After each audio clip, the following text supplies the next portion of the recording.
Ladies and gentlemen, the President of the United States, accompanied by the Vice President of the United States and the Secretary of Veterans Affairs.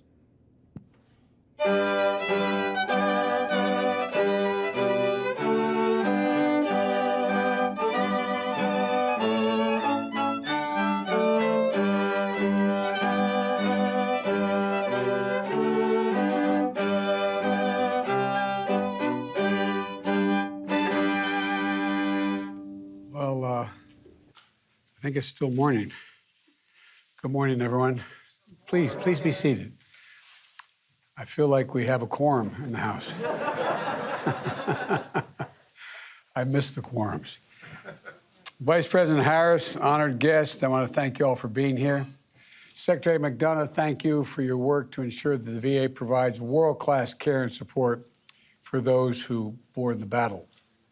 In a moment, I'm going to have the honor of signing into law 4 bills that the women and men in this room have written and gotten passed, bipartisan bills, to honor one truly sacred obligation we have as a nation. We have many obligations, but we only have one truly sacred obligation, in my view, and that is prepare those we send into harm's way, care for their families when they're gone, and care for them and their families when they're home. And that's a lifetime commitment. A lifetime commitment the nation owes to every one of our veterans. And it's one of that I embrace as Commander-in-Chief. For me, for Jill, and for the entire Biden family, it's also personal. And it's a commitment that we are helping to keep today because of the leadership of the women and men in this room. The first bill I will sign requires the Government Accounting Office to assess whether there are disparities associated with race and ethnicity when it comes to VA benefits and disability ratings. The weapons of war and the nature of injuries they inflict don't differentiate based on race. And the type of disabilities our veterans carry with them don't differentiate based on race. So the claims approved and the benefits delivered should not differentiate either. We've heard from veterans of color who, upon returning home from their service, are treated differently from white veterans. This bill will help us understand how this happened, keep better records, expose the facts to the light of day, and allow us to do the necessary work of making sure that all of our nation veterans, all of them, are treated with equal dignity and equal equality throughout their entire time, with the consideration being no different based on race. And I want to thank and congratulate Senator Warnock, who's here in the room, who has been a moral leader in the U.S. Senate since he got here, and leading on this issue, as well as Representative Takano, who has done a yeoman's work in the House. The second bill I'll sign is the Higher Veterans Health Heroes Act. I want to thank Senator Hassan and Senator Braun and Representatives Rice and Latta for their work to help veterans find a way to continue to serve their country. In 2019, the Inspector General of the VA reported that staff shortages are one of the causes of the many problems we face in veterans care. And at the same time, with our military, there are nearly 200,000 dedicated, well-trained workers in nearly every area of healthcare: doctors, nurses, pharmacists, technicians, and physical therapists. They understand the health challenges our women and men in uniform face. 1,000, or actually 13,000 of them, separated from active duty every single year. And we can do more by helping the separated service members with backgrounds in healthcare continue their work in healthcare in the federal government at places like the VA. This bill directs the Department of Veterans Affairs to create a program to recruit military medical personnel who have less than a year left in their service to work in federal healthcare occupations. This new program will build upon existing efforts to create a pipeline from former military health professionals. For both our veterans and our military medical personnel, service isn't just what they do, it's who they are. This bill is going to allow those professionals to continue their service to each other and our nation. And the third bill I will sign is the Colonel John M. McHugh Tuition Fairness and Survivors Act. For so many of our service members, their service to us is also about building a better life for themselves and for their families.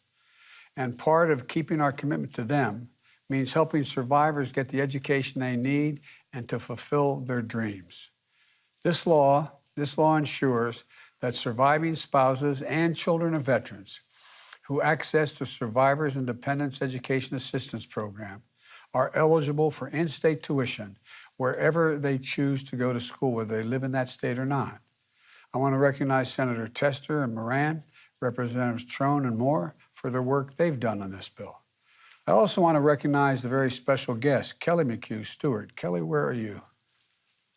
Kelly, thank you for being here. Thank you for being here. And she is the daughter of Colonel John M. McHugh for being here today. I want to thank her. Kelly, your dad was an American hero, but he wasn't the only one in the family as a hero. Your work to share your story, to advocate for other surviving families, and to turn loss into progress and understanding is heroic as well. So we thank you for it. Really, thank you personally. The final bill I'll sign today is the Protecting Moms Who Served Act. In the Senate, it was championed by Tammy Duckworth, a mom, a veteran, a senator, and Senator Susan Collins. It also was one of the pet projects that the vice president had when she was a United States senator, and sticks with her. I don't know how many times I've heard about what we have to do, and she's right. In the House, it was championed by a former nurse, Representative Lauren Underwood, and Representative Bill Bilirakis. And our country continues to have the highest maternal mortality rates in the developed world, which is hard. It's just, especially among Black and Native American women. For many years, Vice President Harris has led the fight to address this tragedy of maternal mortality in our nation. Her efforts in the Senate are reflected in our Build Back Better framework and our investments in maternal health. We're going to help expand and diversify the maternal health workforce, improve maternal mental health, and bolster community-based programs, train providers, enhance research, and ensure maternal care is coordinated. As we continue that work, we recognize that women veterans, and there are more than 500,000 women veterans in this country, under the age of 40, they face additional maternal health challenges. They frequently have other health risks that can complicate pregnancy. For example, expecting moms with physical disabilities or with mental illness are much more likely to experience pregnancy-related complications and have their children prematurely. This bill will commission a comprehensive study of maternal health challenges facing veterans and will invest in maternal care coordination programs at the VA. It's an important step in making sure we meet the needs of American mothers who have served. Early this month, I commemorated Veterans Day at Arlington National Cemetery. On that solemn day, we lay a wreath and renew our oath. But keeping faith with American veterans required much more than laying wreaths or making more oaths. It requires acts. That's what you've done today, all of you, acts. That's why I'm so proud to sign these bills. May God bless you and may God protect our troops and their families. And now I'd like to invite the folks to the stage as I sign the first bill. Thank you very much.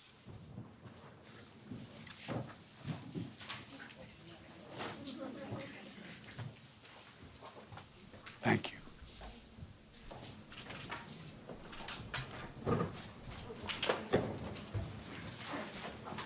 How are you doing, man? Good to see you.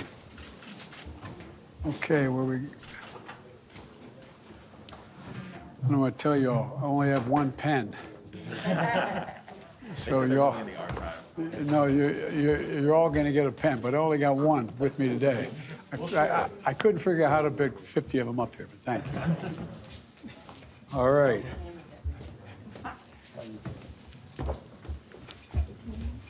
Congratulations. All right.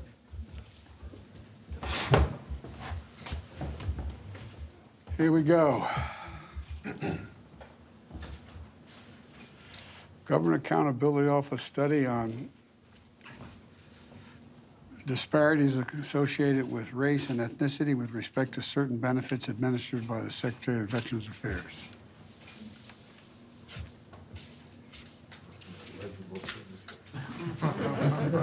Well, sort of.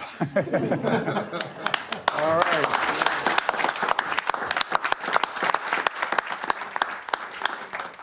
Okay. Thank you, thank you, thank you, everybody. My mother would say, you're doing God's work. Thanks. Thank you.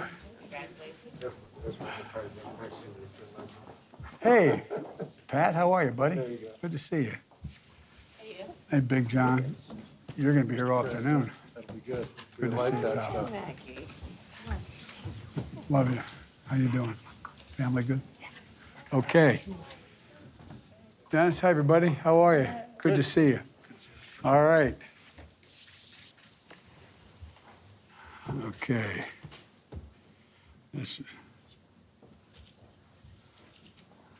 Okay, here we go. You ready?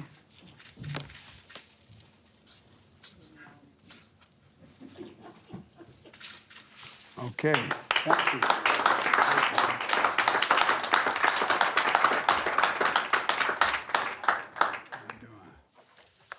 All right. Thank you, thank you, thank you.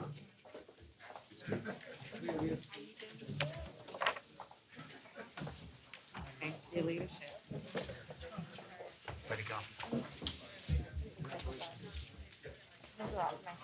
Well, it means a lot to everybody that you did what you did. Seriously. You should be very proud. You got some great allies with you. When you got Big John Tester behind you, anything can happen. All right. Here we go.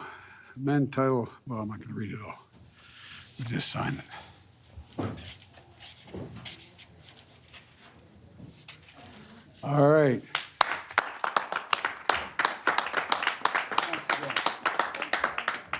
Thank you. Thank you, thank you, thank you. Thank you. Keep the faith. All right.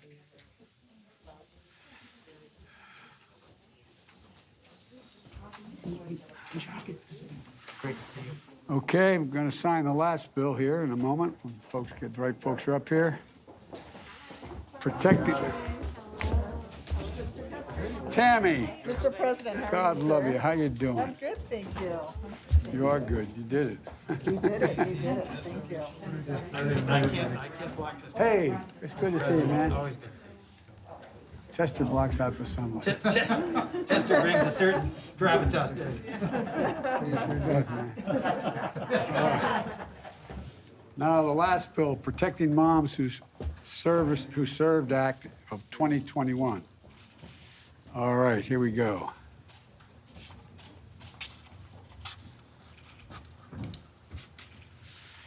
Thank you, thank you, thank you. I'm going to give you this pen anyway. Thank you, sir. You said you're going to do this, I remember? told you. You Yes, did. sir, I did, I did. Wave to Lieutenant Colonel Tanya Robinson, they're in uniform, with inspired. Colonel, how are you? Well, I tell you what, whatever she tells me she's going to do, I just say yes. We served together when we were lieutenants. Oh, great.